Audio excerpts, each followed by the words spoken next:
dan juga akupunturis. Cuma saya fokusnya ke akupuntur Bapak Ibu ya. Jadi memang fokusnya saya itu di bidang akupuntur sejak 2012. Jadi 2012 kita sudah belajar akupuntur, 2017 mulai ngajar. Malah saya ngajarnya pertama tuh malah bukan di Indonesia ya, di Hong Kong dulu saya ngajar tuh. 2017, 18, 19 itu saya ngajarnya di Hong Kong. Lalu 2019 akhir pulang. Lalu 2020 pandemi. Nah, itu ya. Justru saya di sementara itu kita di awal pandemi ya, Teh. Di awal pandemi ya, 2020 sampai hari ini. Alhamdulillah sehingga teman-teman akhirnya kita bisa bertemu, bertatap muka, belajar. Saya tinggal di Tangerang dan juga ada rumah juga di Karawang. Jadi saya bolak-balik Tangerang Karawang, Tangerang Karawang. Di setiap rumah ada klinik akupunturnya. Jadi pelayanannya teman-teman bisa datang di Tangerang, bisa di Karawang juga bisa ya. Kalau bagi teman-teman yang pengen main silaturahmi atau mungkin pengen jadi pasien ya bisa ya, ini teman-teman. Jadi seperti itu. Nah, hari ini kita akan mulai belajar. Sebelumnya mungkin saya pengen tahu dulu backgroundnya teman-teman masing-masing ya. Siapa di antara teman-teman itu yang memang sudah sebagai terapis, kemudian siapa yang belum, dan motivasinya untuk belajar apa. Teman-teman ya berkenalan lah, karena insya Allah 9 bulan ke depan kita akan jadi keluarga. Jadi saling berkenalan dan nanti apalagi saling tusuk-tusukan di sini ya. Jadi nanti harus tahu yang nusuk saya itu siapa gitu. Boleh berkenalan Pak dari depan dulu silahkan. Ya, nama saya Dedi Budiman ya. Saya sebenarnya praktisi. Sebenarnya backgroundnya sih IT sama ekonomi. Terus sekarang lebih ke pendidikan, praktis pendidikan di IT. Iya iya iya. Motivasinya belajar apa Pak? Motivasinya sebenarnya sih nambah ilmu sama mau bantu orang Pak. Oh iya, insya Allah. Ya boleh Pak Dedi lanjut. Saya Alwi, terapis afeksi sama sport massage. Yang buat ada skill. Oh iya iya iya. Jadi tiap hari apa home care atau ada home care ya? Sport massage tuh belajar sama siapa Mas? Sama Mister Tommy. Oh iya iya iya. Ya alhamdulillah. Lanjut nih yang paling jauh. Nama saya Arif, kesehariannya di Pontianak, terus bekerja sebagai pegawai pemerintah. Motivasinya karena pertama ibu saya sakit dengkul, dan saya juga sakit dengkul sih. Oh iya iya iya. Terus yang kedua di sana pelayanan kesehatan resmi kurang baik lah, intinya banyak yang membutuhkan, dan akhirnya terbengkalai. Jadi berobat nggak ada efeknya. Pontianak ya. Iya. Iya iya iya. Masya Allah ya. Paling jauh nih sepertinya beliau nih ya. Siswa saya reguler yang paling jauh nih sepertinya beliau ini. Mudah-mudahan istiqomah ya ayah. Lanjut Ibu. Ya, nama saya Ibu Maskana dari Cirebon. Keseharian terapis, body setting, motivasinya belakangan ini banyak yang datang itu stroke. Oh stroke. Iya, makanya tertarik. Cirebonnya mana Bu? Cirebonnya Sumber Kenanga. Oh iya iya.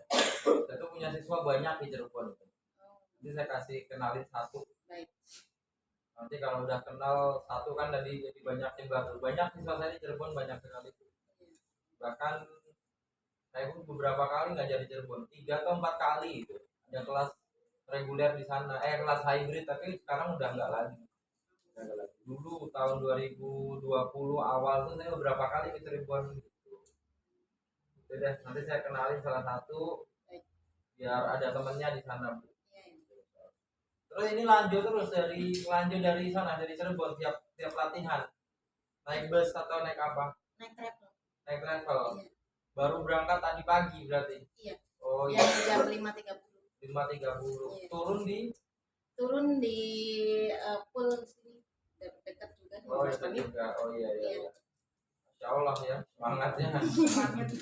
Ada yang dari Garut juga ada Bu, ya dari Garut itu ada tiap minggu 2 minggu sekali datang, luar biasa. Ini malah lebih jauh lagi ya, Garut, Cirebon, Pontianak, ya Pontianak tadi, Masya Allah. Iya, saya sebut-sebut lagi. Kaget saya benar-benar. Kalau kelas hybrid ya, yang kelas hybrid itu kan ada yang 4 bulan online 3 hari offline tuh dari Bali, dari Sulawesi, Kalimantan ada Bu, udah nggak kaget saya. Kalau yang reguler nih kaget saya. Lanjut Bu, silakan Bu. Saya Assalamualaikum warahmatullahi wabarakatuh. Saya Ibu Susi Dewi Asri Kusumawati. Saya basicnya perawat. Saat ini saya jadi ngajar calon perawat. Saya mengampu mata kuliah perawatan paliatif, di mana di sana digunakan juga terapi komplementer salah satunya TCM ini. Makanya saya tertarik untuk mendalami supaya sedikit banyak bisa memberikan pencerahan kepada mahasiswa supaya mereka juga bisa mandiri untuk melakukan praktek mandiri keperawatan. Insya Allah, Insya Allah. Kemarin juga ada peserta kita dari Purwokerto, ya ikut pelatihan yang di Solo ya, Purwokerto. Beliau itu perawat juga, ini dosen keperawatan. Sama motivasinya belajar karena mau ngajarin siswanya juga. Ibu ngajar di mana? Di Stikes Widya Dharma Husada Pamulang Tangerang. Oh iya, tapi tinggal di Depok ini. Oh gitu, ngajarnya di Pamulang. Iya iya.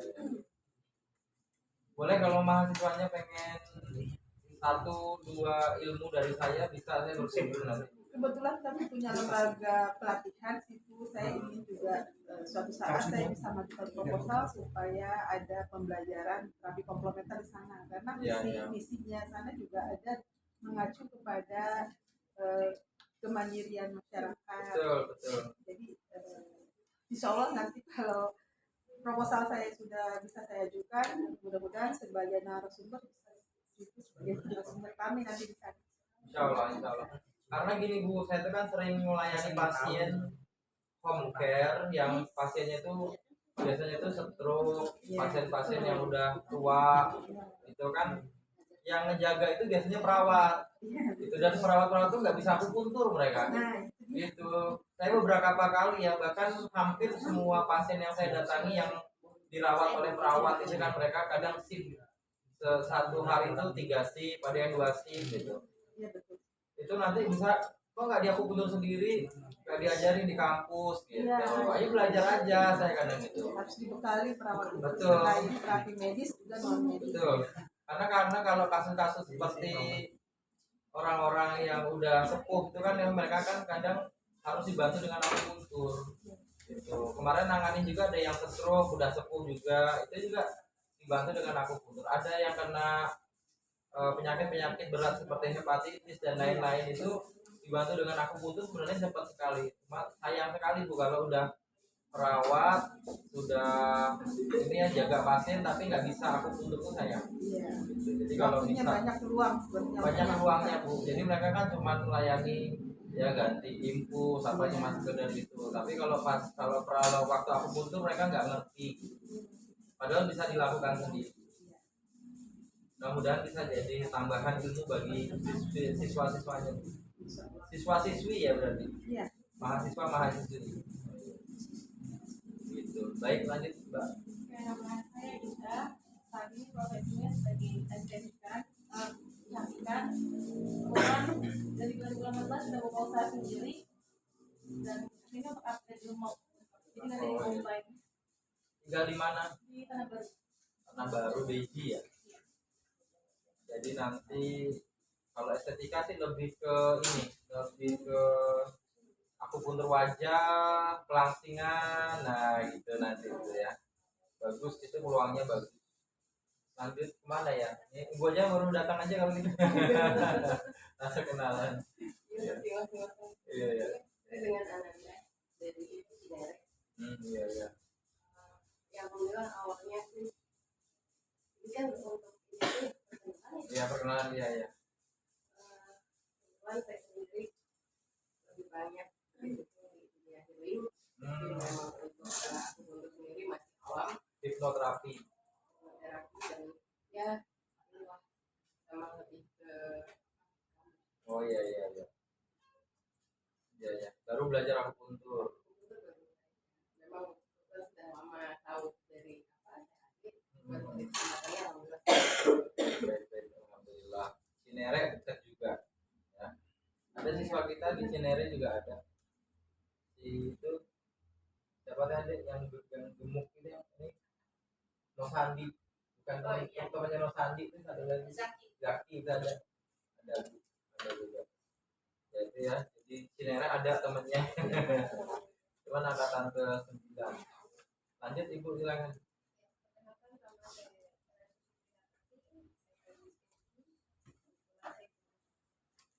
saya tertarik akupuntur karena menjadi pasien Hmm, bapak saya juga menjadi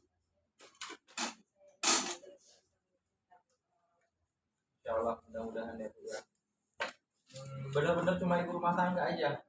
saat itu ya Oh iya iya iya iya. Mudah-mudahan nanti bisa buka ini ya klinik. Lanjut kak silakan.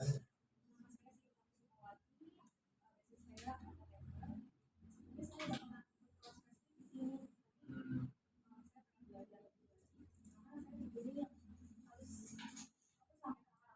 Masya Allah alhamdulillah.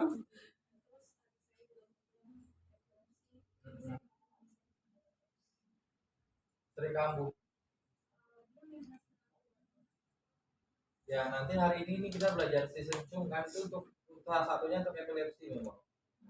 Ya langsung tuh ya hari pertama langsung dapat materi nanti ya. Ya mudah-mudahan ya. Tapi masih aktivitas sebagai apoteker. Masih kerja di. Oh iya iya. Bisa izin terus kalau hari Selasa. Insya Allah ya. Lanjut bu silakan.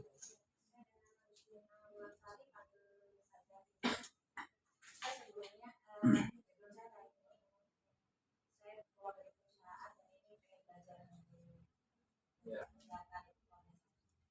Alhamdulillah ya. Bukan terapis juga bukan berarti. Pengen jadi terapis nggak bu?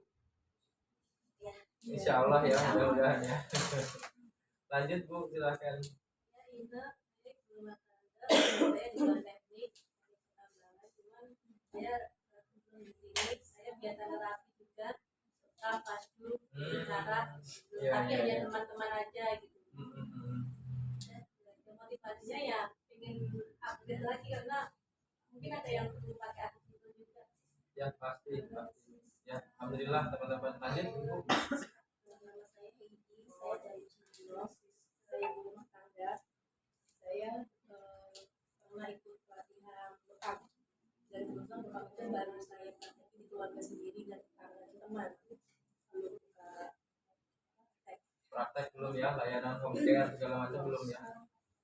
Ya alhamdulillah teman-teman ya sudah perkenalan semua. Ada ibu rumah tangga, ada dosen, ada pegawai negeri dan lain-lain. Tentunya dari setiap kelas itu memang backgroundnya berbeda-beda ya. Pernah juga di kelas itu ada peserta kita itu yang sebagai ini bu, sebagai tentara ada, ya kan, polisi ada, bahkan ada juga yang pas pampres juga ada, macam-macam backgroundnya.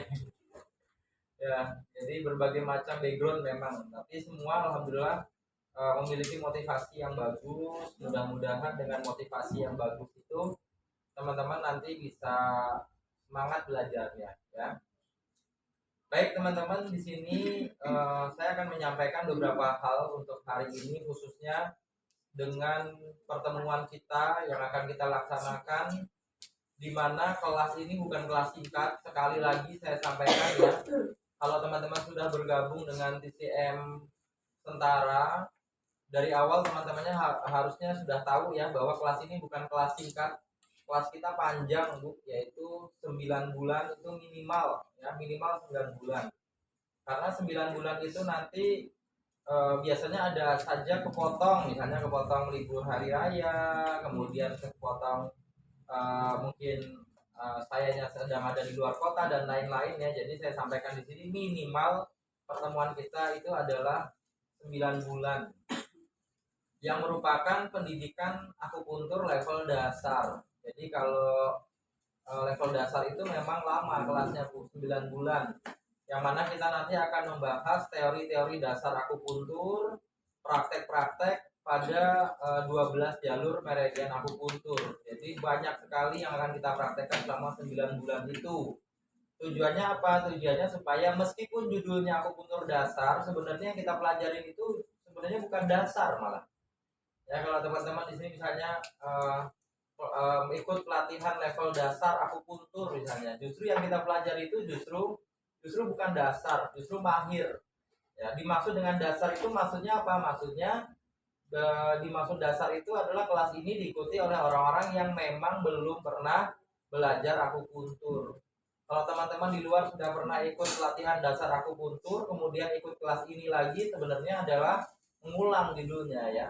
Jadi memang disebut dengan pelatihan level dasar akupuntur itu bukan berarti materinya itu adalah materi-materi level dasar, bukan. Justru teman-teman yang hari ini sudah ikut belajar sampai 9 bulan ke depan, insya Allah lulus dari sini selama 9 bulan itu, keluar dari sini, teman-teman saya yakin akan lebih mahir daripada yang lainnya. Karena kita belajarnya benar-benar serius.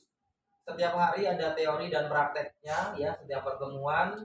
Kemudian dari setiap teman-teman itu nanti wajib melakukan praktek akupuntur ya. Jadi syarat teman-teman mengikuti kelas ini adalah satu, fokus, kedua mau di akupuntur dan mau melakukan akupuntur ya. Jadi jangan sampai cuma maunya nusuk aja tapi nggak mau ditusuk. Nah, itu ya, jangan sampai terjadi seperti itu. Memang syaratnya adalah mau di akupuntur dan mau melakukan akupuntur supaya teman-teman bisa merasakan langsung efek akupuntur itu nanti seperti apa ya. Termasuk hari ini pun meskipun kita nanti masih belajar prolognya atau masih dasar sekali ya, masih pembukaan, belum ada materi berat yang kita pelajari hari ini, tetapi hari ini kita sudah ada prakteknya. Minimal apa? Praktek memegang jarum seperti apa dan melakukan penusukan akupuntur pada titik-titik akupuntur yang dangkal. Ya, jadi karena akupuntur itu titiknya ada yang dangkal, ada yang dalam.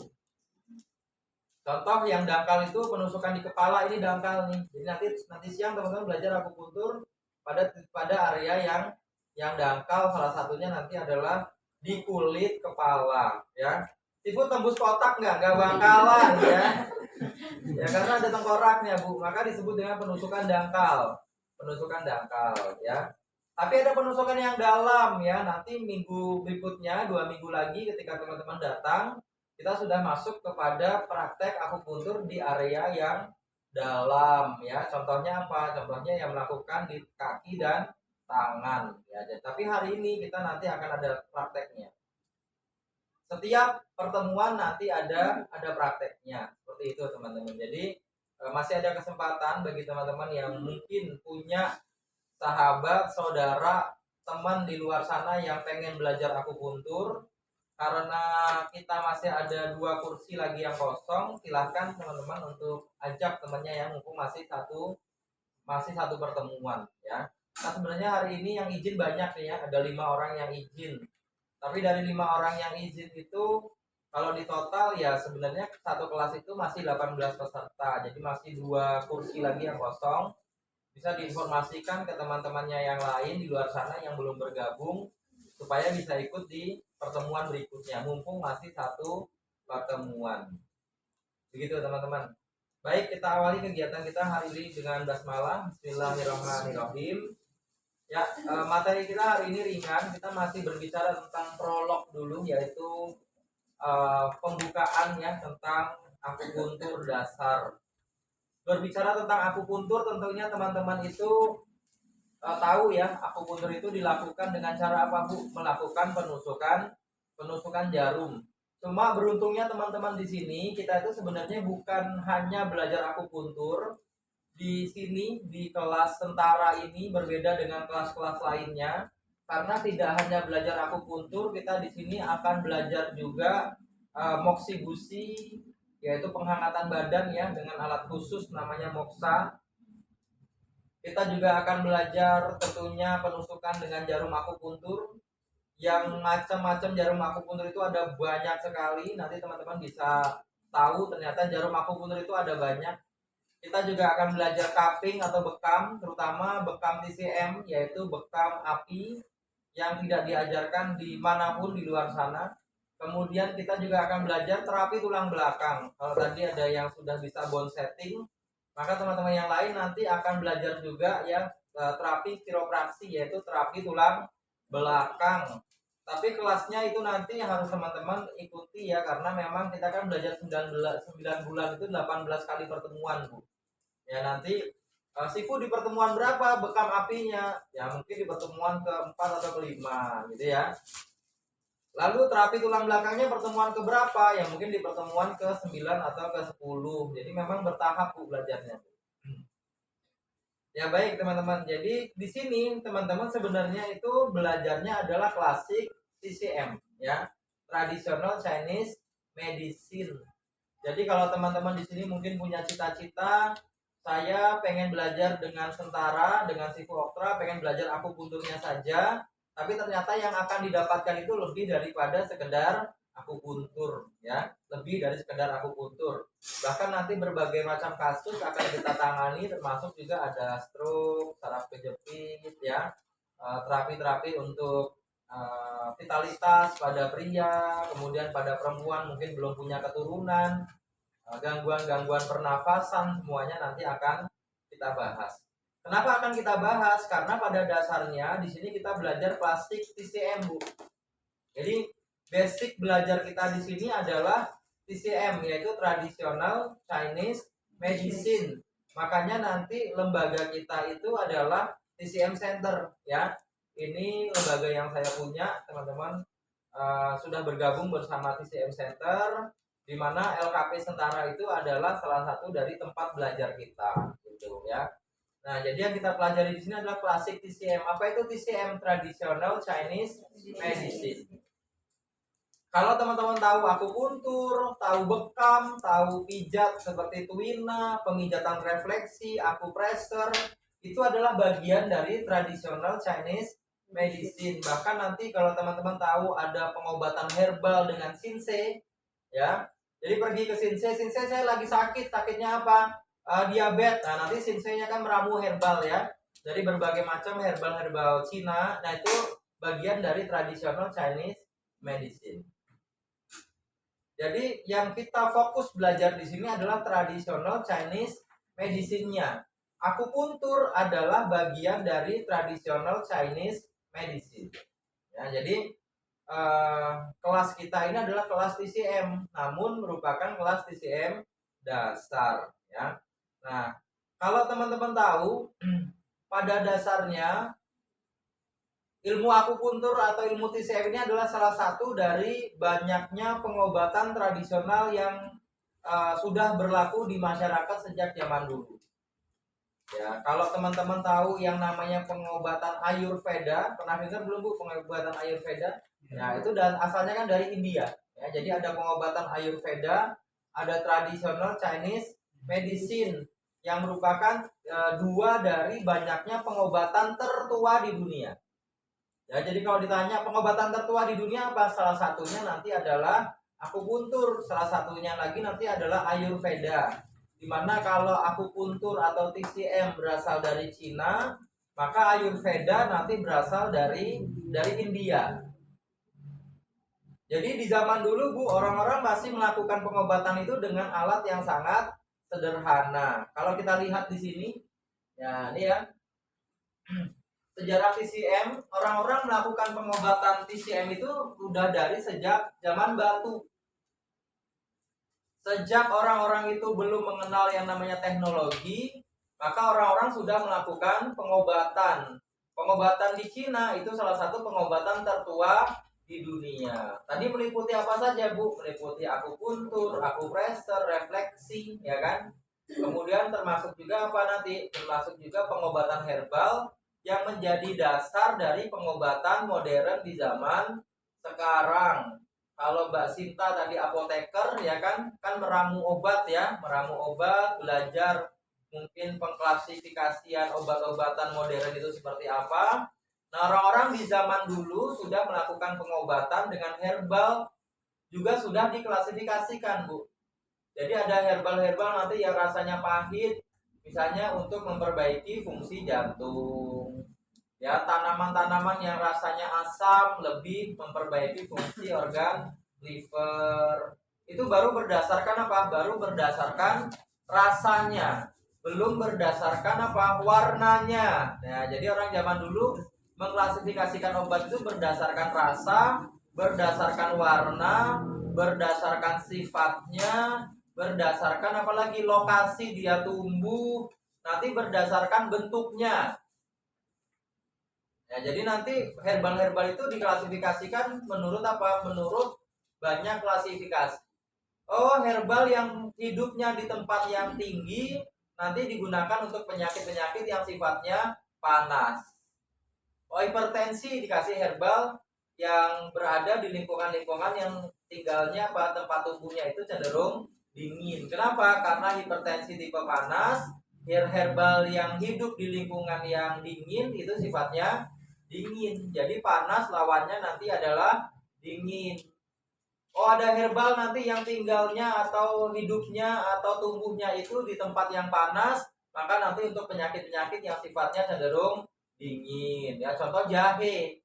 Jahe itu tumbuhnya di mana, Bu? Di tempat yang panas, ya kan? Nanti dia itu tanahnya harus, ya mungkin ada klasifikasinya tanahnya seperti apa. Ya, jadi herbal dilihat berdasarkan itu. Oh, itu baru berbicara tentang apa? Berbicara tentang herbal, belum berbicara tentang pengobatan. Nah, di sini berkaitan dengan akupuntur, maka orang-orang melakukan pengobatan di zaman dulu itu menggunakan alat-alat yang sangat sederhana. Kalau sekarang kita melakukan akupuntur dengan jarum yang terbuat dari stainless steel, maka zaman dulu orang melakukan akupuntur itu dari alat-alat yang sangat sederhana, Bu. Dengan apa contohnya? Dengan batu. Ya, batu yang tajam digunakan untuk melakukan akupuntur. Bambu yang ditajamkan digunakan untuk melakukan akupuntur. Ada taring binatang digunakan untuk akupuntur, ada duri-duri tanaman yang tajam digunakan untuk akupuntur. Jadi melakukan akupuntur dengan alat yang sangat sederhana. Sifu, apakah batunya tadi ditancepin ke badan? Ya tidak, ya. Cuman dia apa, Bu? Cuma ditempelkan saja, kemudian ditekan-tekan. Itu dasar awal orang-orang melakukan akupuntur, ya. Sekarang kita kenal dengan nama akupressure. Ya, tapi zaman dulu orang kalau ada batu tajam mereka sakit kepala, ya batunya itu, Bu, ditekan. Ya. Aduh, sakit kepala, ada batu yang tajam ditekan-tekan. Ya, gitu ya. Oh, ternyata sakit kepalanya hilang.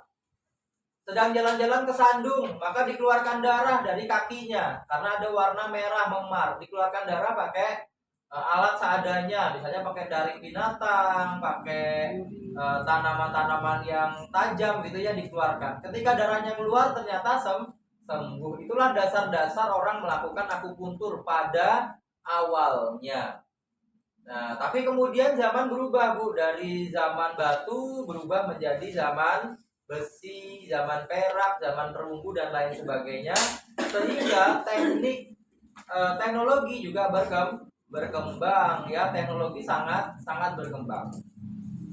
Jadi orang-orang yang tadinya menggunakan alat-alat yang sederhana seperti kayu akhirnya berubah menjadi apa? Menggunakan besi. Alat akupuntur juga berubah, Bu, yang tadinya terbuat dari taring binatang, batu-batu yang ditajamkan akhirnya berubah menggunakan apa? Menggunakan besi yang sekarang kita kenal dengan nama akupuntur. Nah, itu perkembangannya seperti itu. Itulah perkembangan awal dari pengobatan akupuntur. Kemudian pada masa itu, Bu, di Cina berkembang sekali pengobatan tradisional. Salah satunya adalah akupuntur dan juga herbal. Nah, yang harus teman-teman pahami di sini adalah di zaman itu pada tahun 770 sampai 221 sebelum Masehi itu adalah masa keemasannya ilmu pengobatan Cina. Jadi masa keemasan ilmu pengobatan Cina itu berkembang pada tahun berapa? 770 sampai 221 sebelum sebelum Masehi. Di mana di zaman itu orang-orang sangat menyukai pengobatan. Di masa yang sama juga lahirlah seorang kaisar yang bernama Kaisar Kuning. Nah, ini menjadi dasar, Bu. Ya. Menjadi dasarnya dalam pengobatan TCM nanti adalah pada masa zamannya Kaisar Kuning ini. Jadi ada seorang kaisar di mana kaisar ini sangat terkenal sekali. Namanya harum sampai hari ini. Ya, bukan cuma Ibu kita Kartini aja, Bu, ya, yang namanya harum. Bahkan ini Kaisar Kuning ini tidak ada cacatnya sama sekali sampai hari ini, Bu. Ya, di mana beliau itu memimpin negara Cina di zaman itu dengan sangat baik. Ya. Jadi negeri Cina ketika itu berkembang dengan sangat baik di zaman Kaisar Kuning. Pertanian sangat subur, teknologinya maju, ilmu pengetahuan berkembang, gitu ya. Ini zamannya siapa? Di zamannya Kaisar Kuning. Nah, di zaman itu, Bu, Kaisar Kuning ini dikatakan dia itu menyukai dua hal. Dia menyukai ilmu perbintangan dan matematika dan menyukai ilmu pengobatan, ya. Di zamannya siapa? Kaisar Kuning.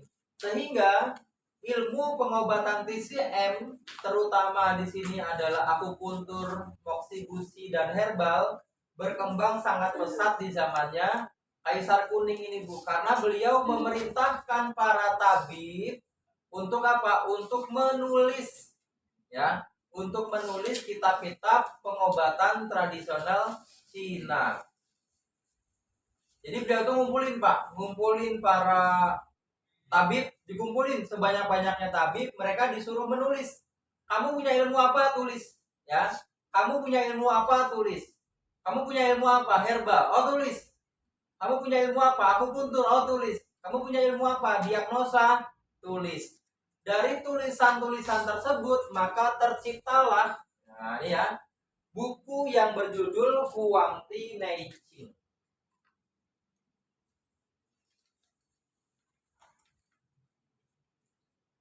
Nah, ini ya. Jadi dari tulisannya para tabib tersebut tadi, Pak, terciptalah sebuah buku legendaris, ya. Ini kitab yang sangat luar biasa yang kita jadikan pegangan sampai hari ini, ya. Kitabnya judulnya adalah Kitab Huangti Neijing. Kalau di bahasa Indonesia kan artinya adalah Kitab Pengobatan Tradisional Kaisar Kuning, gitu ya. Jadi Huangti itu artinya adalah Kaisar Kuning. Nah, isinya tentang apa, Bu? Isinya tentang dasar-dasar akupuntur. Jadi dasar-dasar pengobatan akupuntur itu isinya nanti ada di kitab Huangti Neijing ini. Jadi kalau teman-teman nanti pegang buku namanya buku babon akupuntur, nanti insya Allah kita kasih free dari kita. Itu ada 400 halaman. Isinya itu nanti tentang apa, Bu? Teori yin yang, teori 5 unsur, ya. Teori diagnosa anamnesa termasuk kepada apa? Perjalanan meridian tubuh. Termasuk diagnosa lidah, nadi, semua ada di situ. Merujuknya dari mana? Dari mana, Bu? Dirujuknya, Bu? Ya dari sini. Ya, diambilnya dari mana? Dari kitab Huangti Neijing. Jadi kalau teman-teman sekarang punya buku akupuntur, judulnya apapun, penulisnya siapapun, mereknya apapun, dasarnya semuanya dari sini. Ya, dasarnya semua dari sini, Bu. Kalau sekarang teman-teman belajar akupuntur, ada trainer menyampaikan teori yin yang, menyampaikan tentang teori 5 unsur, teori meridian, diagnosa lidah, nadi, pengamatan mata, dan lain-lain. Dasarnya semuanya dari sini semua. Bayangkan kalau saat itu Kaisar Kuning tidak memerintahkan para tabib untuk menulisnya, kita pasti tidak akan dapat ilmunya, Bu.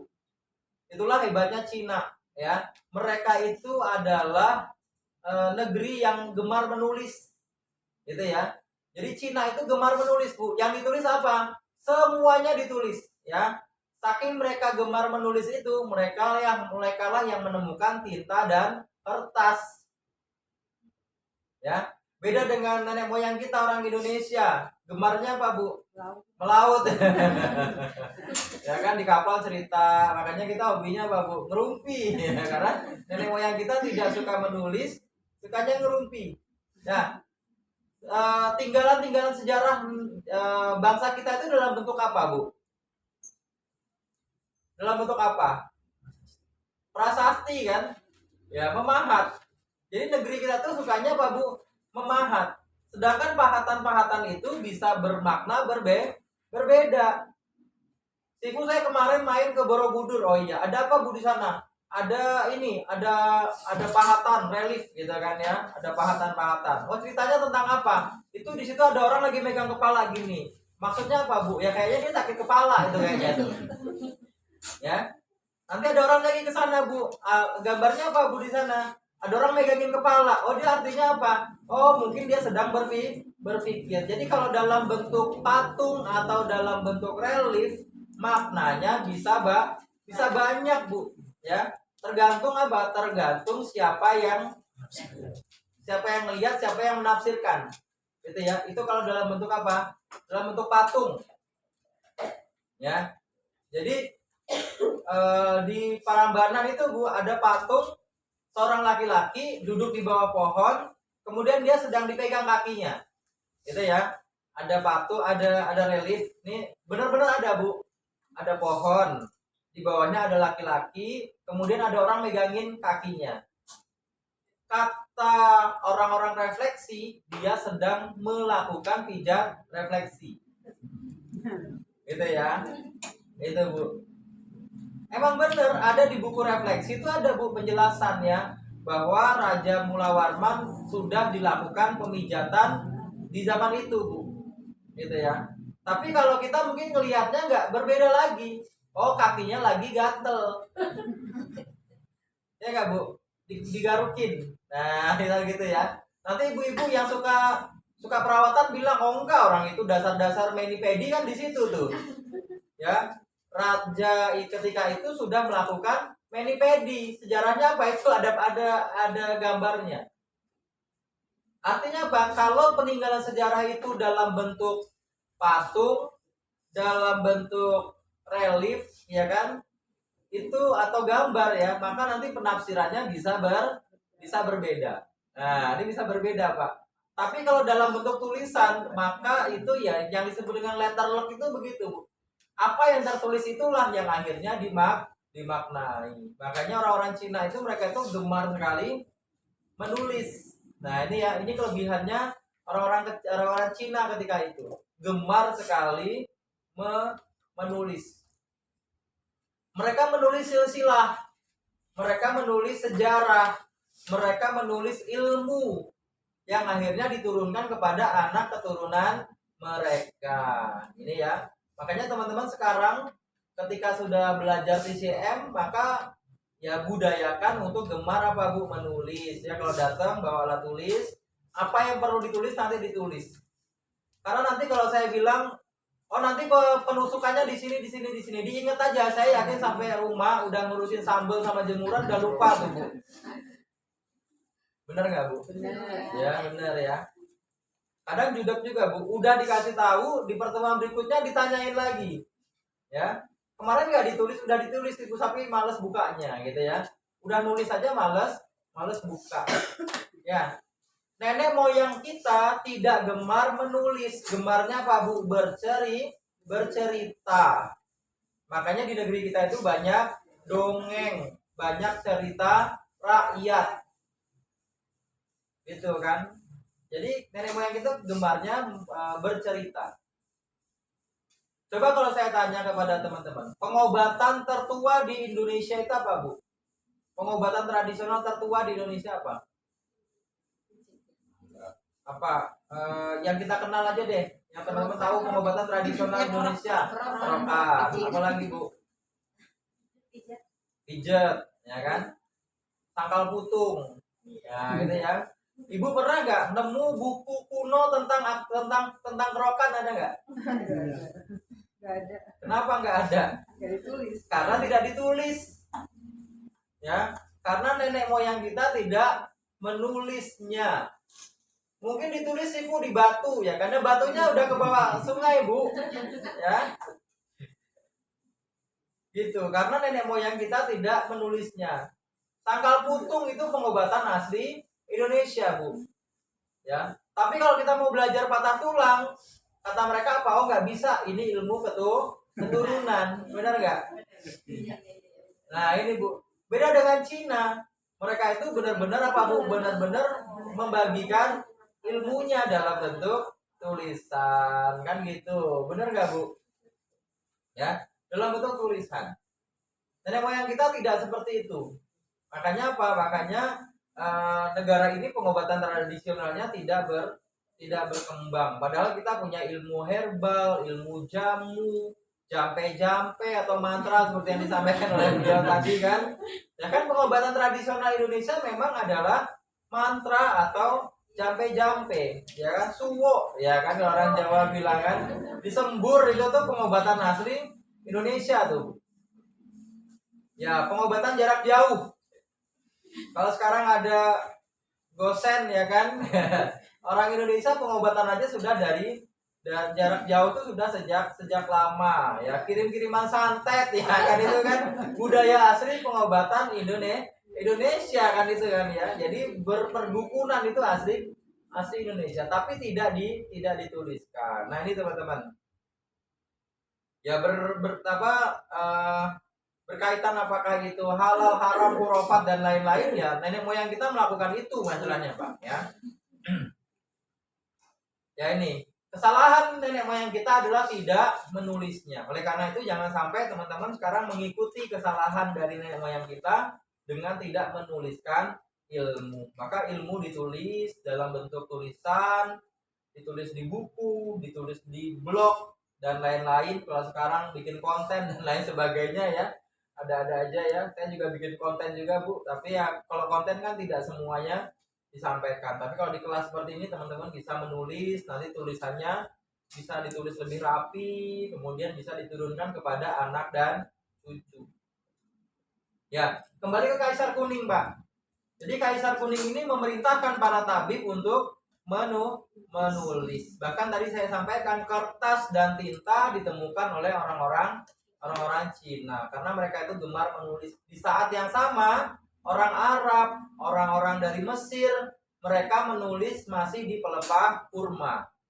Mereka masih menulis di di kulit hewan ya. Mereka masih menulis di tulang-tulang binatang. Makanya di zaman itu ketika ketika siapa yang mengumpulkan Al-Quran itu Utsman ya.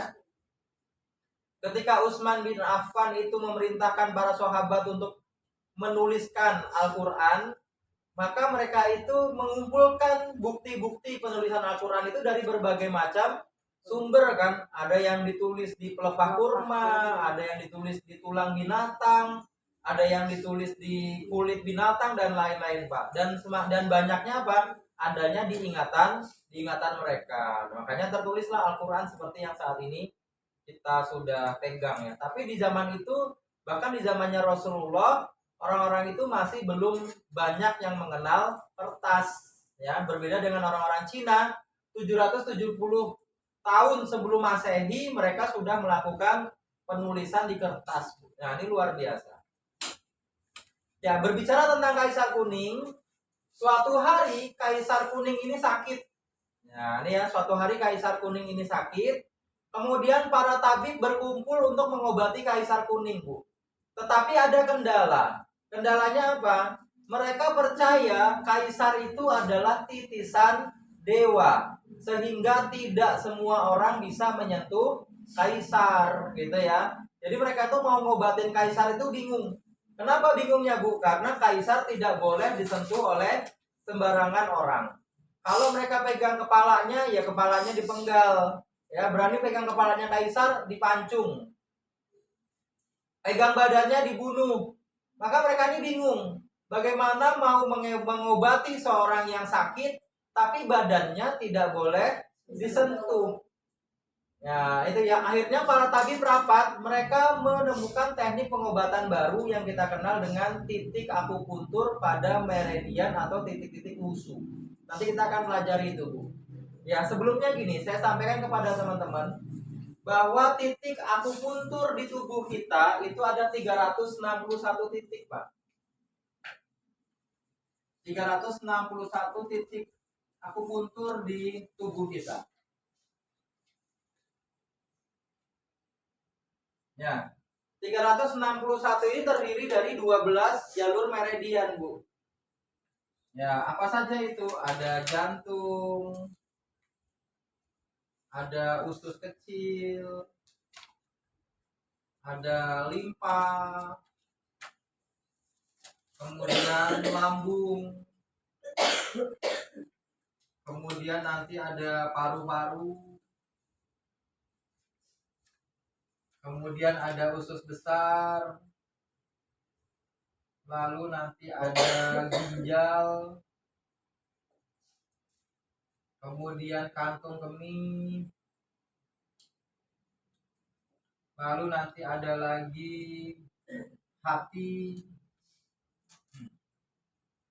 kantung empedu, ya, lalu nanti ada lagi meridian selaput jantung dan trigomana.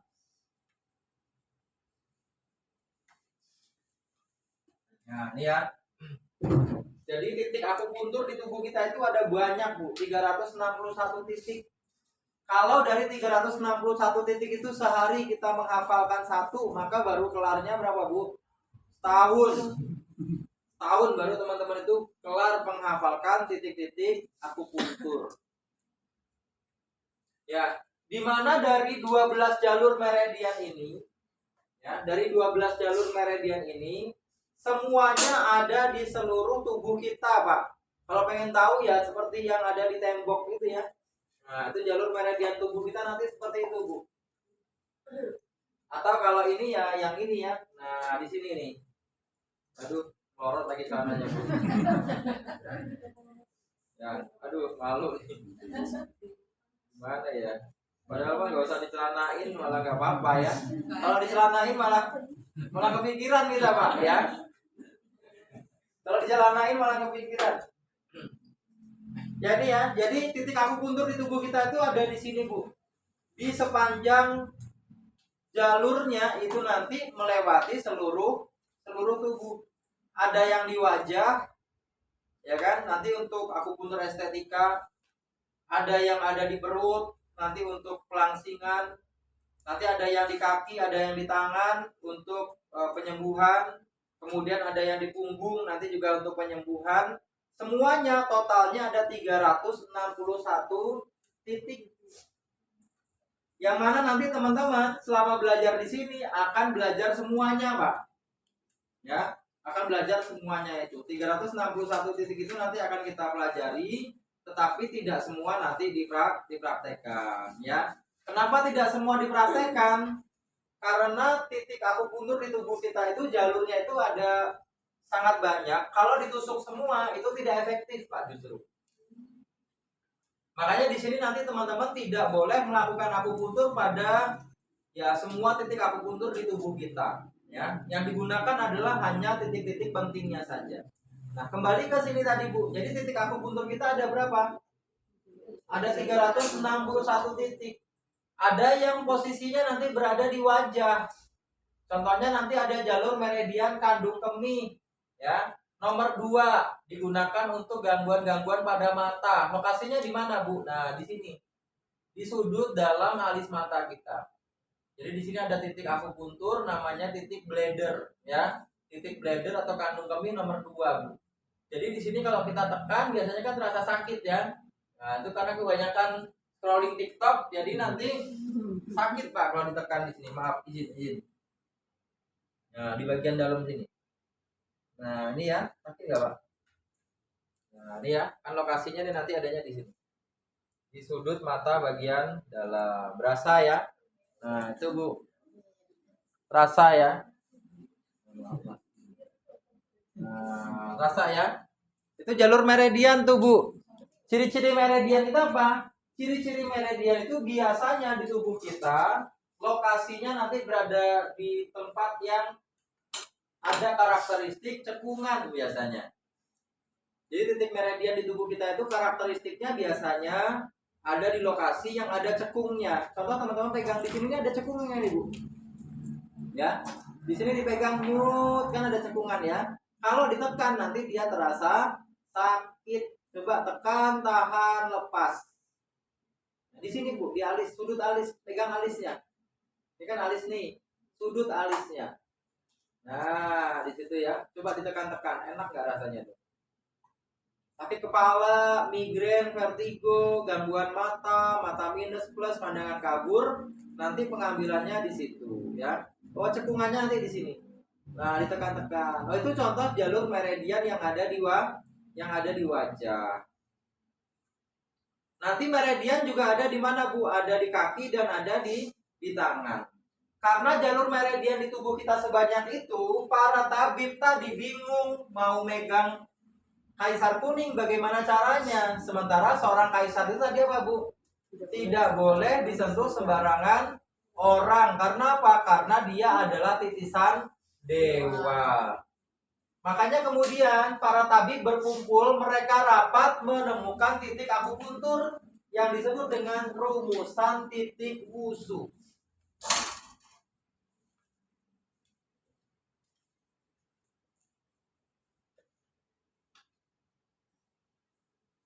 Nah, ini ya, mereka menemukan rumusan titik wushu.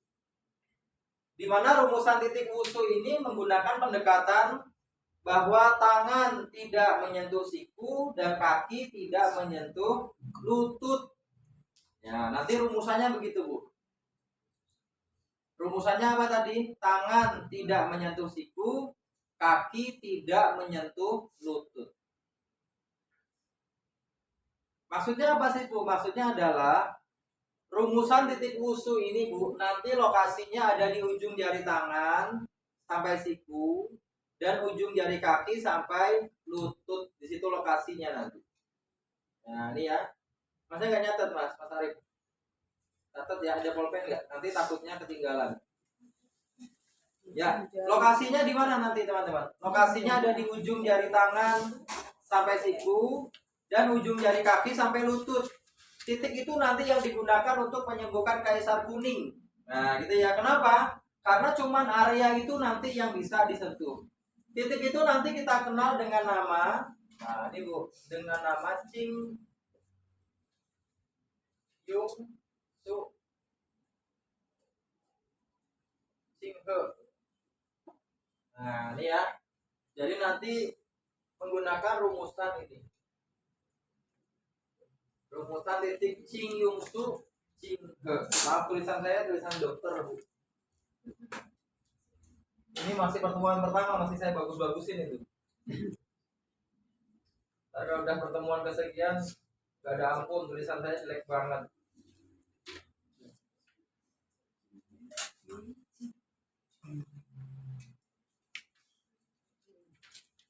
Itu yang keempat apa itu? Cing lagi. lagi. Cing Yung Su Qing He.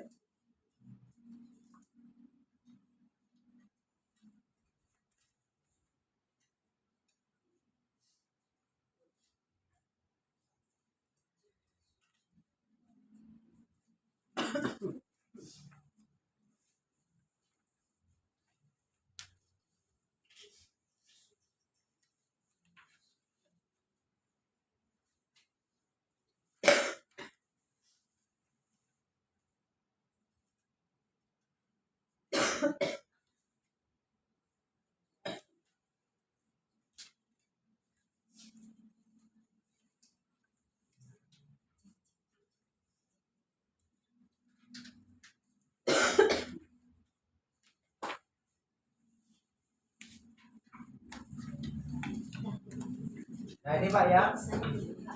Rumusannya apa, Bu? Rumusan titik Qing Yung Su Qing He.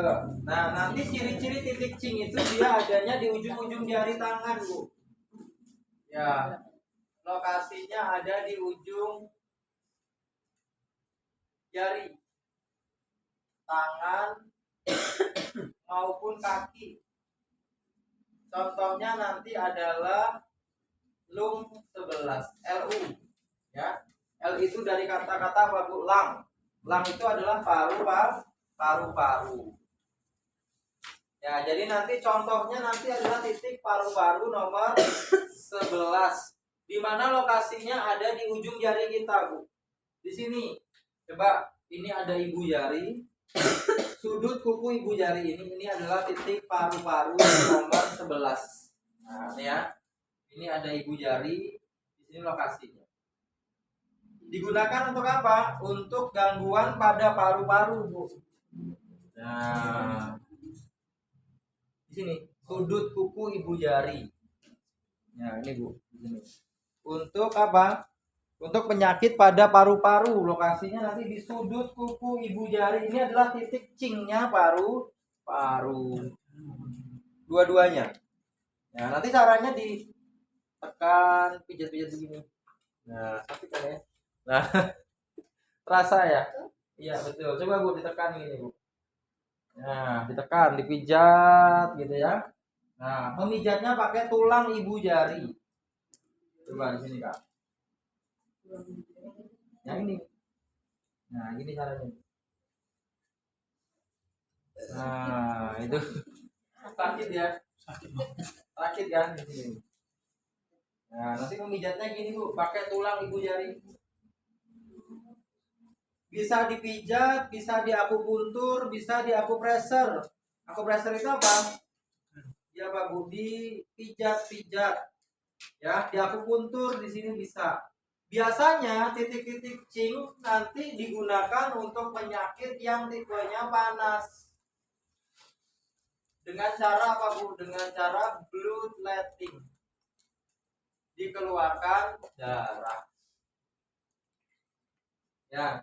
Jadi nanti penyakit pada titik cing itu digunakan untuk indikasinya ya, digunakan untuk penyakit yang tipenya panas. Contohnya apa, Bu? Kalau diambil pada titik paru-paru, berarti diambil pada penyakit paru-paru yang sifatnya adalah panas. Contohnya apa? Batuk yang batuknya itu suaranya keras, berdahak, dahaknya kuning kental. Jadi kalau teman-teman dapat pasien, Bu saya mau berobat, keluhannya apa? Saya batuk. Oh iya, batuknya gimana? Batuknya suaranya keras, iya keras. Dahaknya kayak apa? Kuning kental. Berdarah nggak? Iya berdarah. Contoh penyakitnya apa, Bu? Ya batuk TBC. Ya, batuk TBC contohnya. Maka sebenarnya kalau Bill Gates mau datang ke Indonesia, mau buka pabrik gitu ya, itu orang-orang akupuntur sudah melakukan pengobatan TBC itu sudah ribuan tahun yang lalu, Bu. Dengan cara apa? Dikeluarkan darah dari titik lung 11. Namanya sausang. Di sini dikeluarin darah, Bu. Ya, berapa banyak pengeluaran darahnya? 20 sampai 30 tetes. Jadi dikeluarkan darah dengan apa? Dengan jarum prisma nanti ya, pakai jarum bekam. Berapa, Bu? 20 sampai 30 tetes. Nah, itu. Ini lokasinya, Pak. Ya, untuk penyakit apa tadi? Penyakit yang terjadi pada paru-paru, tapi tipenya apa? Tipenya panas.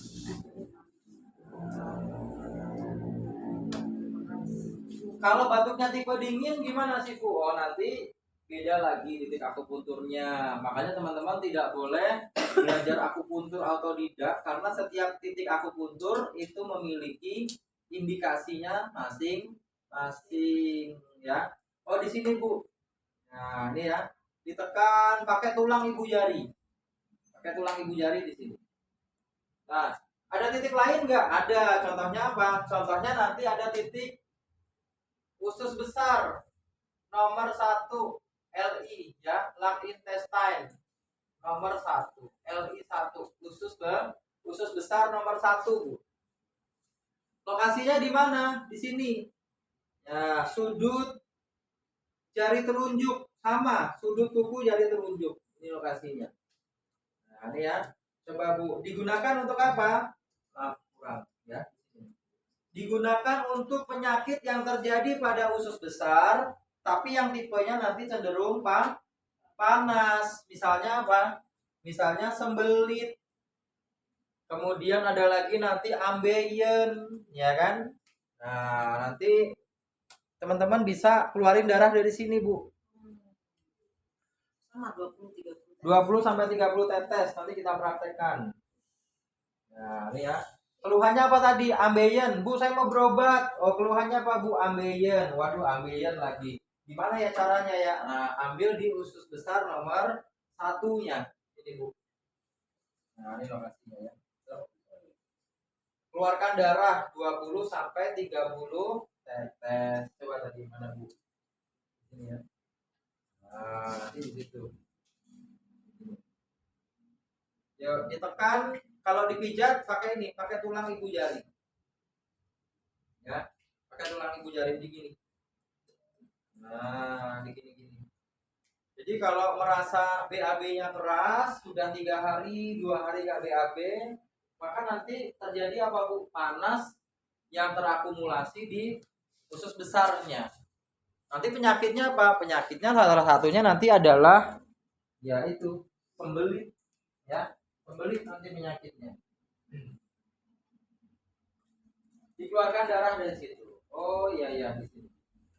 Nah, ini ya, ditekan-tekan sendiri. Jadi kita sekarang bisa mengobati diri sendiri, Bu. Nah, ada nggak di sini yang sulit BAB ada? Ada nggak? Nah, berapa hari sekali, Bu? Setiap hari tapi harus Oh gitu. Ya, mungkin gerak peristaltik usus besarnya kurang ya, makanya bisa jadi juga kurang serat, terlalu banyak makan makanan yang panas gitu. Mengunyahnya terlalu buru-buru bisa jadi penyebab. Makanya cepat. Jadi kenapa kita harus makan mengunyah 33 kali? Kenapa, Bu? Karena gerak peristaltik kita itu sesuai dengan kunyahan kita. Ya. Jadi kalau kita mengunyahnya cukup, mengunyahnya banyak, maka gerak peristaltik kita juga akan bagus juga, Bu. Tapi kalau mengunyah kita buru-buru, maka gerak peristaltik usus besar kita tidak akan maksimal sehingga nanti menjadi apa? Sembelit gitu, ya. Sebab di sini, Bu, ada jalur meridian usus besar kan? Meridian lambung usus besar tuh lewatnya di sini. Lewatnya di muka. Makanya kalau makanan kita kotor, jadinya jerawatan. Ya, makannya jorok jerawatan. Makannya jorok, jadi wajahnya kendor. Kenapa? Karena meridiannya kotor. Ya, meridiannya kotor. Karena meridian lambung dan usus besar lewat di wajah. Gitu. Nah ini, jadi contohnya itu, Bu, titik cing adanya di ujung-ujung jari. Fungsinya untuk apa tadi, Bu? Untuk penyakit yang tipenya panas.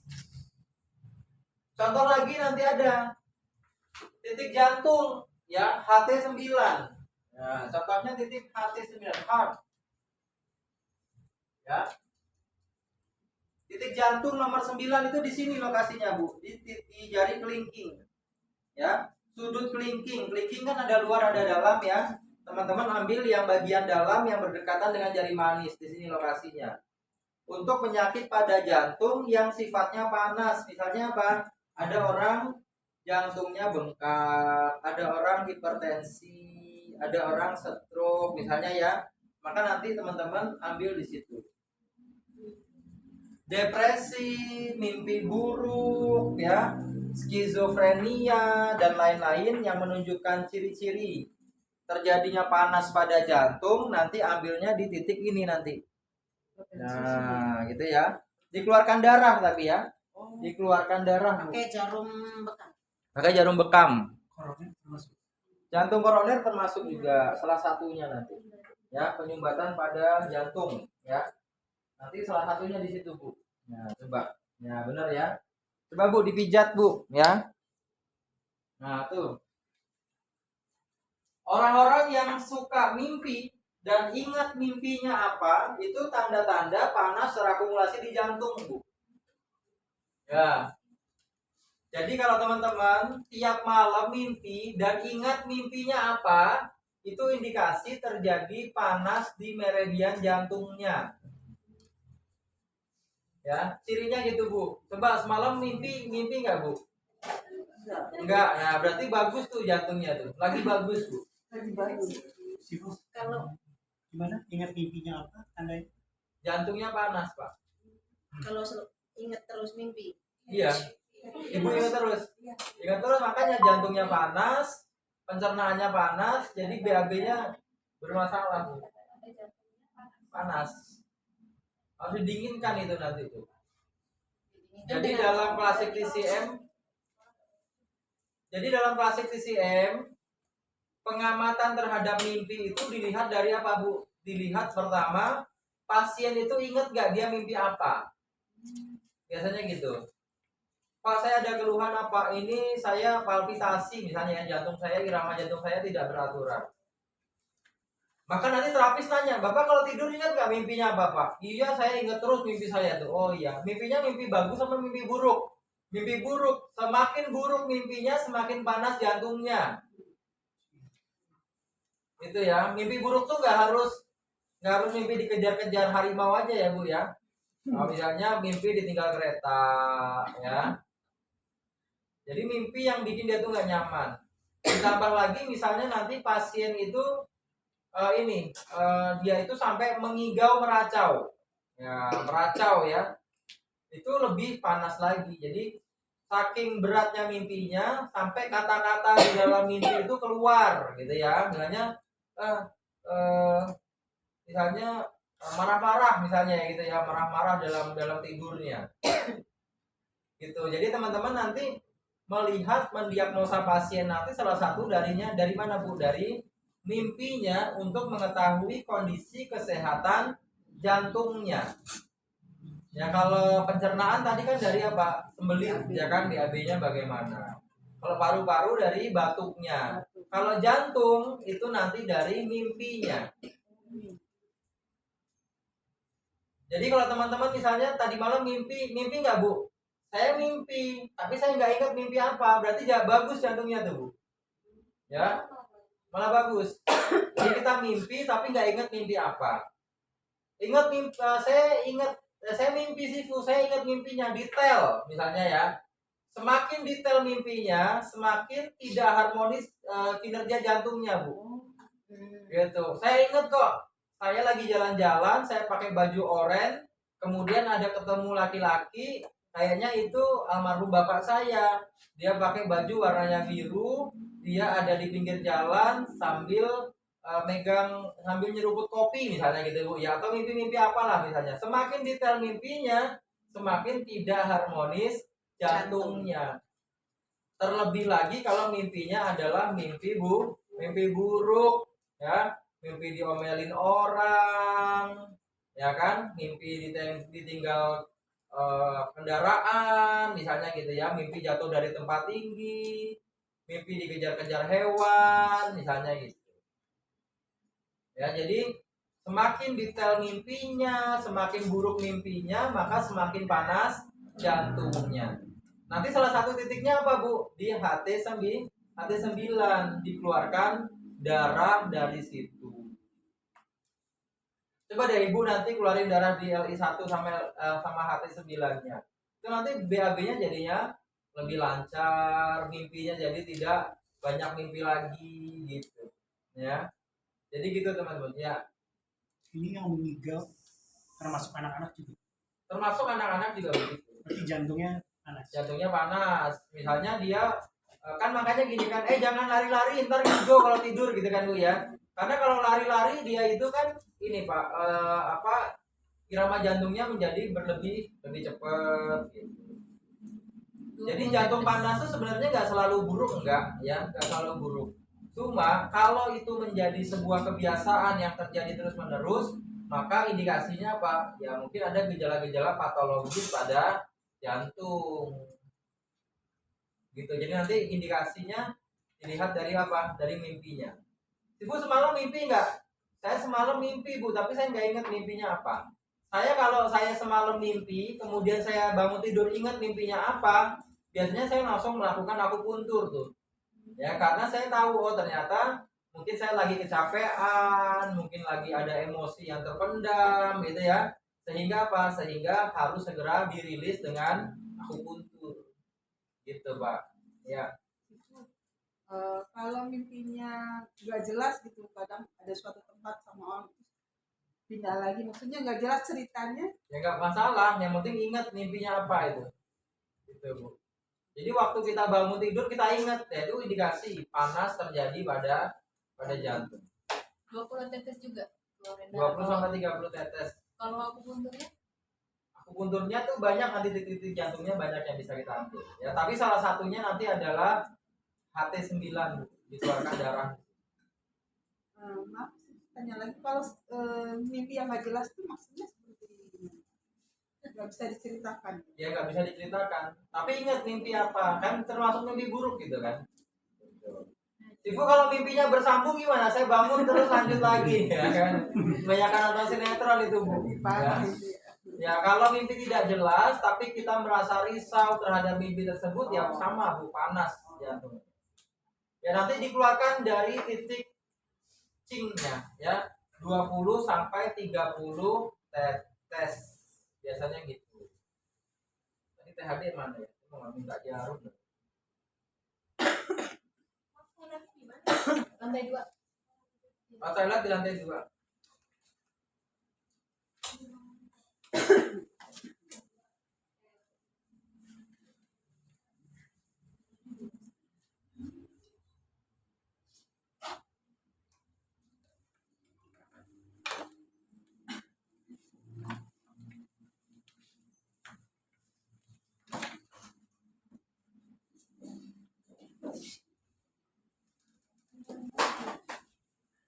Silakan yang mau ngetek ngopi Ada teh, minta ini teh jarum. sambil di sini soalnya pengumuman anak saya. Oh, nggak apa-apa, nggak apa-apa. Jarum, Aku ini ya. Pekan.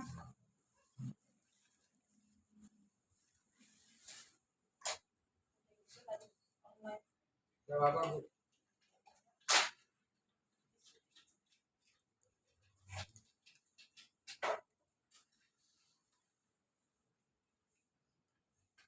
Teman-teman kumpulin dulu darahnya.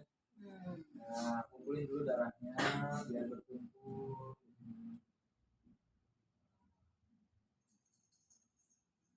Kalau sudah, kan titik akupunturnya itu kan di sini kan. Jadi kita keluarin darah 20 sampai 30 tetes.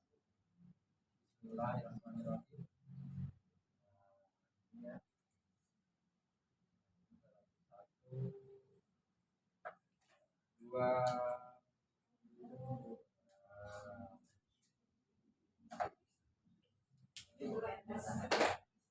bisa. Oh enggak. Sampai darahnya itu keluar, kumpulin aja. Maaf, Pak.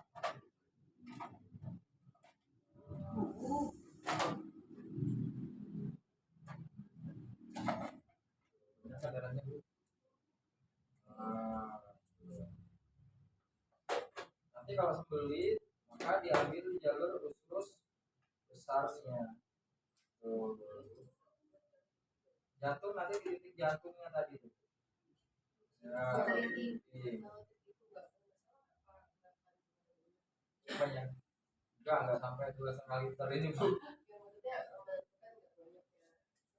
Ya, makanya dibatasi 20-30. Semakin banyak darahnya semakin panas. Soalnya kan banyak nih kan. Berarti emang panas beliau nih. Panas terakumulasi di parunya. Oke, mudah-mudahan ya.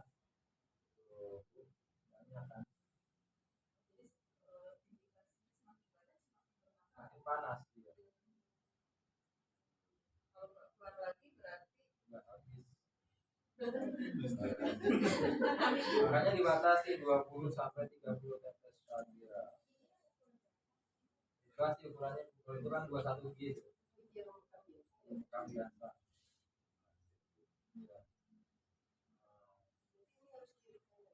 Di kanan, karena kan meridian itu berpasangan. Tuh. Mungkin temannya juga nggak apa-apa. Kan? 20 sampai 30 tetes. Itu caranya. Nah, kalau ini Kalau masih dikira masih keluar, tutup lagi. Ya. Nah ini, ada yang mau praktek Bu? Temennya boleh. Boleh. Nah,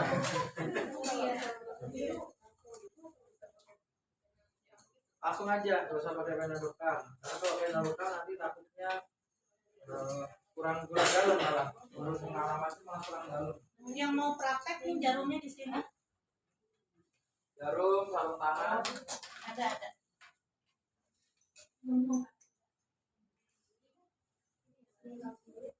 Ya. Jantung, usus besar bisa ya. Kalau bisa ambil di usus besar. Bagi orang-orang yang pembeli kita ambilnya nanti di usus apa? Stroke. Ya nanti trigger finger ya. Kemudian ada carpal tunnel syndrome nanti bisa ambil di situ. Kebas ya, trigger finger. Ya itu Pak. Nanti tusuk. Iya kan trigger finger, carpal tunnel syndrome nanti ambil di sini. Ya untuk tahu lokasinya. Nah ini ya. Ini jarumnya tebal Bu, panjang ya 1,5 cun. Jarum 1,5 cun. Cari tecinya sampai pasien merasakan sakit, pegel, kesetrum ya. Sering mijet tuh biasanya tangan kita kan jari-jari kita sakit ya Bu. Nah itu nanti ambil di sini. Ini kanan kiri juga ya? Sama kanan kiri, penusukannya dalam itu Bu ya, sekitar 1,5 cun coba dari sini. Nah ya, lipat, nah ujung lipatan dari sini ke sini.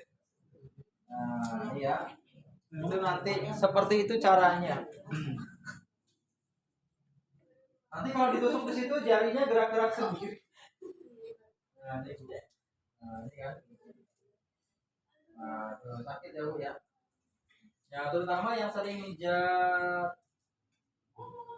Nah, pegel rasanya itu Bu.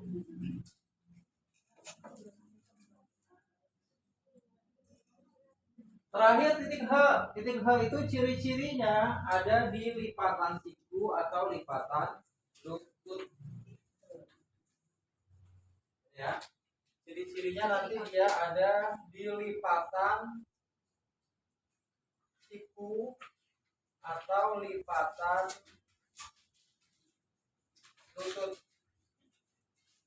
Contoh titik akupunturnya nanti ada lung 5, HT3 contoh ya. Lang itu paru-paru, HT itu heart, heart artinya adalah jantung.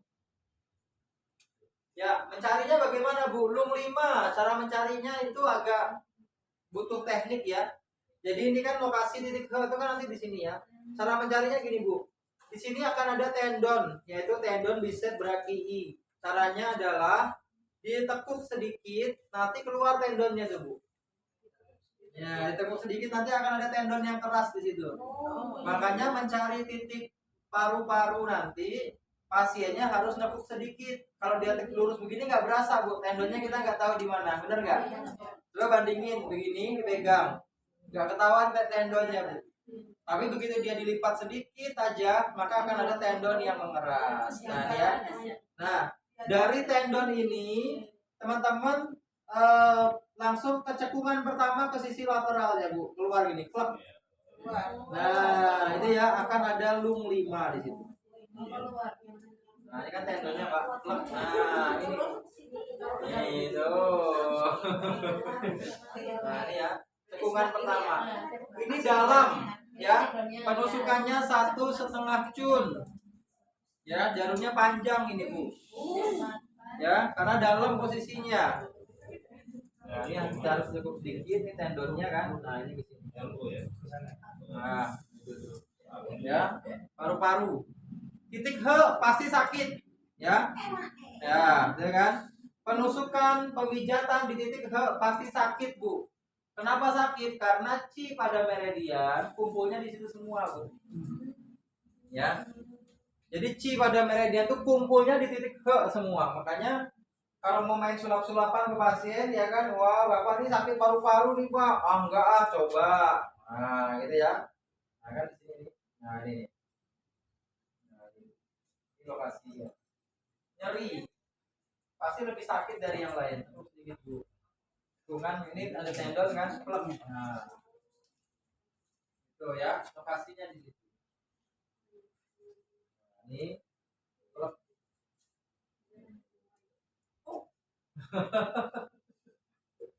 Iya benar nih. Kadang kalau nusuk, kalau pegang sendiri harus dirasain Bu, harus dipijetin. Karena kalau mijet sendiri nggak berasa, ya. Berkumpulnya Ci. Ya. Jadi Ci pada meridian tuh paling banyak kumpulnya di titik ke. Makanya apa itu artinya apa Bu? Samudra, ya. Jadi ini artinya adalah samudra. Ya, samudra apa? Samudranya Ci. Ya. Samudra Ci. HT3. HT3. Yang namanya samudra itu kan laut ya Bu ya. Kumpulan laut, ombaknya paling besar di situ, anginnya paling besar di situ, ikannya paling banyak, lautnya paling dalam. Makanya penusukan di situ tidak bisa pakai jarum pendek, ya, harus pakai jarum panjang. Karena apa? Karena samudra itu udah dalam, ombaknya besar, makanya dia paling sakit. Makanya penyembuhan paling cepat lewat situ. Ya, semakin sakit, semakin cepat sembuh. Gitu.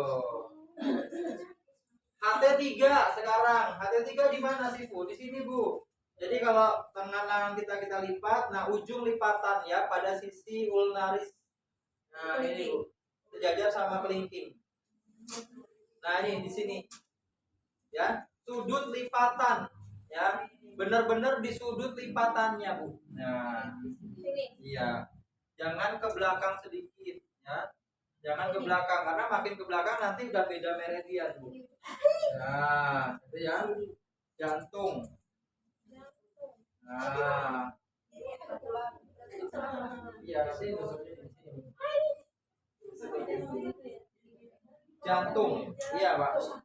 Nah, nanti untuk yang kena ada sakit jantung, ya, pembengkakan jantung, palpitasi, aritmia, itu nanti semuanya nanti diambilnya di sini. Nah, itu ya, HT3. Bisa kombinasi aja, kombinasi di titik-titik itu tadi tuh. Nah ini ya, itu teman-teman ya, ini kan, nah ini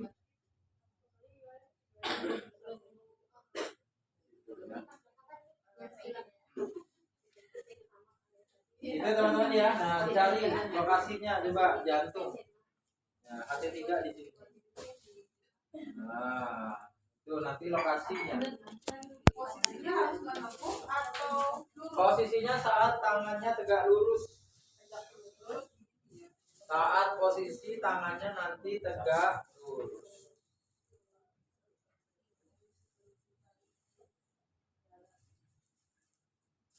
Ya, jadi pasien, bukan pasien Bu, siapa tadi? Kaisar Bu. Kaisar kuning itu saat dia sakit, titiknya di mana sih Bu? Ya di sini nih, ya, di titik Cing Yung Su Cing He. Ya, jadi kalau teman-teman pahami, ya kalau diperhatikan Bu, titik Cing Yung Su Cing He itu urutannya begini nanti, Cing Yung Su Cing He, gitu urutannya ya, Cing Yung Su Cing He. Nanti urutannya dia nanti seperti itu. Ya. Nah, titik inilah yang diambil ketika Kaisar Kuning sakit, ya. Sehingga apa? Hanya dengan titik akupuntur yang ada di ujung jari tangan sampai siku atau ujung jari kaki sampai lutut, maka seseorang bisa sembuh. Bayangin ya, Kaisar Kuning aja sembuh dengan ini Bu, apalagi cuma kita kan gitu ya. Padahal sama-sama manusia biasa ya. Ya. Jadi ini titiknya yang diambil tadi. Nah, pada dasarnya intinya adalah tidak semua titik akupuntur itu nanti dilakukan penusukan, ya. Di level dasar, level 2 nanti teman-teman nanti akan fokusnya kepada pengambilan di titik usuk. Bagaimana prinsip pengobatannya, di mana nanti pada titik wusu ada perumusannya Bu ya. Nanti perumusannya kita sebut dengan perumusan titik wusu yang menggunakan pendekatan apa? Pribadi, ibu dan anak ya. Tapi nanti gitu ya. Nanti akan membahas ke situ, tapi di pertemuan beberapa ya sekitar 5 atau 6 gitu. Ya inilah dasar-dasar akupunturnya. Kemudian akupuntur memasuki pertengahan abad ke-20 dengan menyesuaikan perkembangan ilmu di zaman modern. Nah, teman-teman tahukah bahwa ilmu akupuntur masuk ke Indonesia itu pada abad ke-6 Masehi? Ya, jadi ilmu akupuntur pertama kali masuk ke Nusantara atau masuk ke Indonesia ketika itu pada abad berapa Bu? Abad ke-6 Masehi, di mana di zaman itu sudah ada kerajaan yang kita sebut dengan kerajaan Sriwijaya. Nah, orang-orang Cina ketika itu masuk ke Indonesia dalam rangka untuk berdagang. Jadi mereka itu melakukan perjalanan apa Bu? Perjalanan bisnis ya, melalui jalur sutra, di mana mereka itu berdagang apa Bu? Kain ya, berdagang kain, jualan ke seluruh penjuru dunia. Salah satunya adalah Indonesia. Jadi kalau sekarang kita lihat ada Miniso, ada Mixue dan lain-lain gitu ya, nggak usah marah, nggak usah protes, nggak usah julid. Kenapa? Karena abad ke-6 aja mereka udah jualan, ya kan? Bener tuh Bu ya. Abad ke-6 Masehi mereka udah datang Bu jualan kain. Dan memang kualitas kain mereka itu bagus. Jadi kalau sekarang ada kayak Wuling, BYD dan lain-lain ya, itu kalau lebih bagus daripada Toyota punya. Kain mereka itu paling digemari Pak di zaman itu Pak. Ya, kain apa Bu? Kain sutra, paling halus kainnya.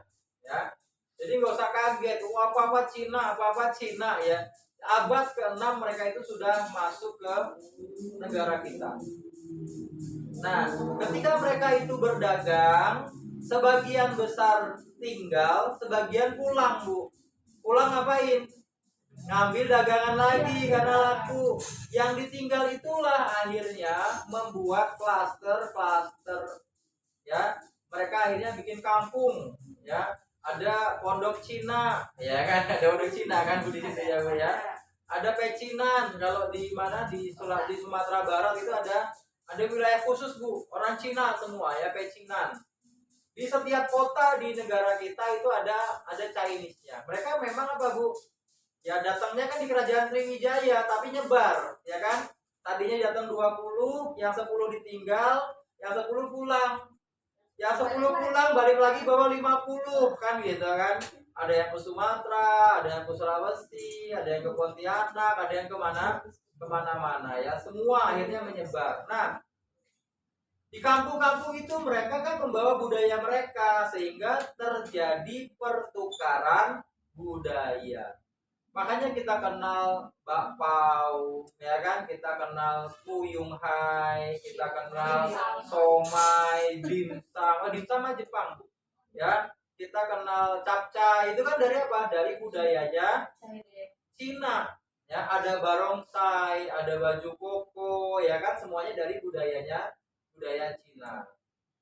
Ya, itu Bu. Termasuk apa? Termasuk juga dengan pengobatan. Ada teknik pengobatan dengan cara bekam. Nah, datangnya dari Cina, ya kan? Mereka melakukan cupping terapi.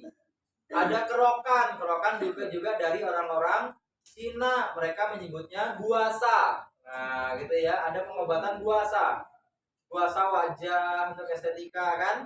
Nah, guasa itu kerokan. Ya, orang-orang Cina datang ke Indonesia bawa guasa yang terbuat dari apa Bu? Alatnya itu dari tanduk. Ya, dari tanduk. Tanduk apa? Tanduk sapi. Tanduk sapi, Bu. Nah, ketika itu negara ya, di Indonesia ketika Bu, di Nusantara ketika itu, agama yang sedang berkembang itu adalah agama Hindu. Ya, agama Hindu ketika yang sedang berkembang. Ditanya oleh orang kita, apa itu? Ini guasa. Itu alatnya dari apa? Alatnya dari tanduk sapi. Oh, kami orang Hindu tidak menyembelih sapi, bahkan kami menyembah sapi. Akhirnya apa, Bu? Alat yang tadinya terbuat dari tanduk diganti dengan apa? Dengan koin. Nah, makanya kita kenal dengan apa sekarang? Kerokan. Kan sejarahnya gitu awalnya ya. Awalnya guasa itu aslinya ya tanduk. Ya, orang kerokan di zaman itu menggunakan tanduk, tapi karena ditolak penggunaan tanduknya, karena agama yang berkembang adalah agama Hindu, maka kerokan pakai koin. Ya, gitu ya. Jadi bahkan kerokan pun bukan budaya asli Indonesia, Bu. Ya, dari mana? Dari Cina. Nah, itu awalnya kan seperti itu. Nah, guasa. Lalu akupuntur. Akupuntur ribuan tahun hanya berkembang di kalangan mereka saja, Bu. Ya, orang pribumi tidak diajarkan akupuntur. Berbeda dengan herbal, herbal pun tidak ya. Berbeda dengan guasa tadi, Bu. Guasa tadi diajarkan. Tapi akupuntur tidak. Mereka hanya mengajarkan akupuntur di kalangan mereka sendiri. Kenapa tidak diajarkan ke kalangan pribumi ketika itu? Karena terkendala bahasa. Ya, terkendala bahasa, Bu. Sebab titik-titik akupuntur semuanya menggunakan bahasa Cina. Orang Indonesia sulit menghafalkan bahasa Cina. Kalau tadi kan ada Heku, ada San Yin Xiao, ada Nekuan, ada Chu Sanli misalnya ya. Itu semua kan bahasa Cina semua, sehingga sulit untuk dipelajari. Ya. Bahkan Bu, orang-orang zaman dulu, Bu, kalau mereka mau belajar akupuntur, maka harus kursus dulu bahasa Cina. Gitu ya. Tahun 70-an, tahun 60-an itu orang kalau mau kursus, mau belajar akupuntur, syaratnya mereka harus belajar bahasa Cina dulu. Syarat utama tuh, wajib. Ya. Jadi kalau teman-teman sekarang misalnya, Sifu saya sekarang praktek bekam, gimana menurut undang-undang gimana? Ya ilegal, Bu. Kecuali teman-teman mengikuti apa?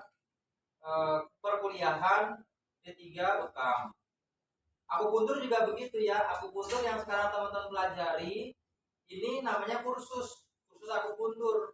Meliputi apa? Minimal D1 akupuntur. Tetapi untuk izin praktek harus mengikuti minimal D3 akupuntur. Gitu ya. Nanti teman-teman bisa dapat STR dan SIP, surat tanda registrasi sebagai tenaga medis, dan juga surat izin prakteknya. Ya, nanti ada, Bu. Nah, kalau udah punya STR dan SIP berarti